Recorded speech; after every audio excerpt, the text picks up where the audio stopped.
Kelsey Grammer, first things first, thank you so much for inviting Entertainment Tonight to be here exclusively in your beautiful home. Thank you. I have to announce a massive congratulations to you. You just welcomed your 8th child. Yes. How are we doing? Are you sleeping? He's doing fine. He's asleep right now on the swing in there, but he's, it's fun. His full name is Aaron Palm Christopher Elijah Grammer. Yes. All our kids have kind of an impressive array of names. We just threw one last one in for Palm, which is because James, his next older brother, the next one up, always said when Kate was pregnant, he said, let's name the baby Palm. Oh, well, okay. Was that from a and we specific sort of dismissed inspiration? it. No, I think it's because we were visiting Palm Beach quite a bit at the time. Oh, wow. He and built we a have strong a place connection. in Palm Springs. Yeah. So we thought, well, you know, Baby I like this Palm. Palm idea. But what's interesting is when you examine the name, his name is Aaron Palm Christopher Elijah. So Aaron is strength. Palm means victory, which I'd completely kind of dismissed as meaning anything. But people wear palms. The Christians wear palms. But it's Palm Sunday. Yeah. So, Wow, so Christopher is the Christ bearer, you know, carried the child across the river. It's an amazing story. And then there's Elijah, who's the miracle worker. And it just is a very interesting series of names to like lay out and stick in one kid. Yeah, but it's a beautiful name. He seems to handle them all great. I thought his name was Christopher. Are you calling him Aaron? We're calling him Christopher. Christopher is We what go you by call our him. middle names, the men. Ah, that's Yeah, right. yeah, Okay. yeah. So baby Christopher. Mm-hmm. How old is he now? 5 weeks. 5 weeks. Yeah. How are the other kids doing? Is everyone doting Great. on him? They kiss him all the time. They love him. Oh, yeah. that's so sweet. In fact, they kiss him when he's asleep, and I'm saying, cut it out. You wake, you take. Right, So right. that's we don't really let them take him. So it's you know. No, you don't wake a sleeping baby. Yeah. Is 8 a number that you envisioned, I don't know, when you first started your family? Did you always envision having a family this big? No. Really? No, it's just I've discovered, especially in this part of my life, this marriage, this life, there's a sense of peace, fulfillment, and strength in it that I love discovering new people that I'm related to. I was going to say your own little Somehow people. they're, Yes. but I love children. A few years back, I was walking through the lobby in a place in Hong Kong. I was shooting something, and I heard a baby screaming down the house, and I realized how much I love the sound. Is 8 where we're drawing the line, or are you open to continue expanding the family? I'm open to expanding. He loves kids. Yeah. He loves kids. I love it so much. I just have an obligation to fulfill like a much fuller life than I anticipated originally. So I told Gabriel a while ago I was going to live to be 160. How are you different today as a dad than you were 42 years ago when you brought Spencer home? What has changed? Oh, well, I mean, I was just starting out. Yeah. To, you know, becoming Kelsey Grammer, whatever that was going to be. I knew I was going to be an actor. That was okay. I was actually starting to work. I'd done some stuff on Broadway. So, you know, the career was underway, but it was not cemented in any way. And of course, that never really happens anyway. You're always worried about your next job. Still, even at this point? Oh, yeah. You always think, oh my, this is it. This is the last thing I'm going to do. And I don't like that notion. So I was a little trapped in what I was going to become at the time. My relationship with Spencer's mom wasn't the greatest at the time. We were sort of lost in wherever we were, and so we weren't destined to make it, which, you know, you always kind of regret it, and yet, I mean, look at the life I have, so, but Spencer's there, and that is wonderful, and she is a magnificent young woman, and sometimes we fight, sometimes we don't, sometimes we're like on the same side, sometimes we're not. Like all good relationships, but yes.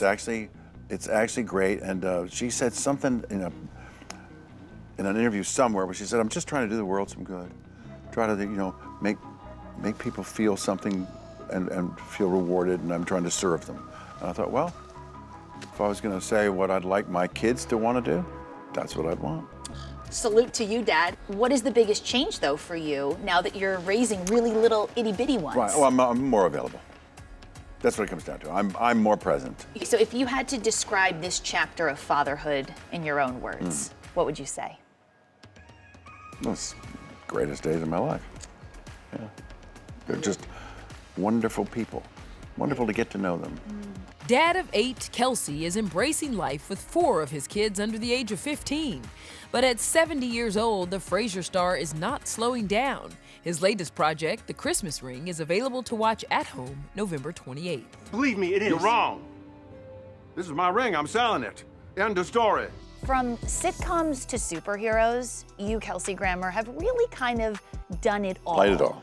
This is a real warm, heartfelt holiday film. What was it about it that you said, I'd like to be a part of this? I thought Howard was an interesting fella. Like, he was a nice man who's a little stubborn, set in his ways. He's got a bit of an issue, but he's lost his wife a few years before, and they had this trip in mind that they never got to take. He finally finds a way to take the trip, but it means he has to give up something in order to take it, and that's his dignity. So Right. basically, and to celebrate Christmas, you know, the season of love, the season of forgiveness, the season of redemption, all these things matter to us, and so we're telling the same story. What parts of Kelsey were you able to identify in Howard? Oh, well, you know, we're all a little stubborn, you know. What was fun was there's a scene on the street where Ben runs up, my son runs up, and says, "That's not your ring, Dad." And I pulled the dad voice, you know, the "enough" voice. You go a couple octaves lower. Yeah, Yes. and it's like, and all my children do freeze whenever they hear it. Dad, listen, can we please just at least go inside? Enough!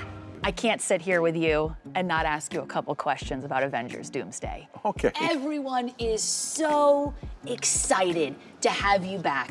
What was it like getting to reunite on screen with your X-Men co-stars once again? Well, what's fun is, you know, I mean, in the old one, I worked with Hugh quite a bit, and with Hallie, and then some with Patrick. It was so fun when Patrick did Frasier. He was hysterical. Yeah. But that was kind of it. In this one, we really actually did work quite a bit with one another, and I don't know how much I'm allowed to talk about, but it was fun to interact with people I hadn't acted with before. But as Beast, to come back as Beast, has been one of the great experiences of my life, because I always loved the character. I loved the character. I always thought of him as sort of the Martin Luther King of the mutant generation. You know, like, he stood for rights, you know, and equality. Just a beautiful character, and strong, you know, tough. Oh, I love when a the little voice hairy, comes out. you know. Yes. A little blue. I love the character. I love the character so much. I always wanted to do him again. I want to do him again now. I mean, there's. You're not done. I hope not. He's just wonderful. And I had the same discussion with Rebecca. Magnificent woman, and what a great gal. And we were clowning around and going, "Yeah, it's kind of nice to, you know, be back."